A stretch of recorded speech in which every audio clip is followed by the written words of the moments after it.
মাত্র ৪৮ বর্গমাইলের একটি ছোট্ট শহর, আর সেখানেই রয়েছে ৩ ধর্মের পূর্ণস্থান। পৃথিবীর ইতিহাসে এটি একমাত্র শহর যার ধূলিকণায় লুকিয়ে আছে কোটি মানুষের আধ্যাত্মিক আবেগ আর কয়েক হাজার বছরের রক্তক্ষয়ী ইতিহাস। বর্তমানে ইসরায়েলের প্রশাসনিক ও সামরিক শাসনে থাকলেও এই শহরটি আসলে পৃথিবীর সবচেয়ে বড় ভূরাজনৈতিক গোলকধাঁধা। শহরটির নাম জেরুজালেম। এই শহরের কেন্দ্রবিন্দুতে রয়েছে ইসলামের প্রথম কিবলা এবং তৃতীয় পবিত্রতম স্থান আল আকসা মসজিদ ও সোনালী গম্বুজের ডোম অফ দ্য রক। মুসলিমদের বিশ্বাস, এখান থেকে মহানবী হযরত মুহাম্মদ সাল্লাল্লাহু আলাইহি ওয়াসাল্লাম মিরাজে গমন করেছিলেন।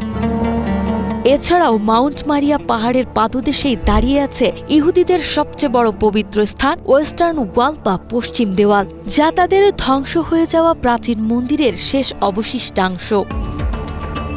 আর খ্রিস্টানদের জন্য এখানে রয়েছে চার্চ অব দ্য হোলি সেপালকার, যা যীশু খ্রিস্টের ক্রুশবিদ্ধীকরণ, সমাধি ও পুনরুত্থানের পবিত্রতম সাক্ষী। আমাদের ভিডিওগুলো বাগেরহাট থেকে দেখছেন FK ইয়াসিন, MD আলামিন খান দেখছেন প্যারিস থেকে, MD হেলাল শেখ রাজশাহী থেকে, MD শাহ আলম দেখছেন চট্টগ্রাম থেকে, মালয়েশিয়া থেকে দেখছেন MD হাসান শেখ। আপনি কোথা থেকে দেখছেন তা জানিয়ে দিন কমেন্ট বক্সে।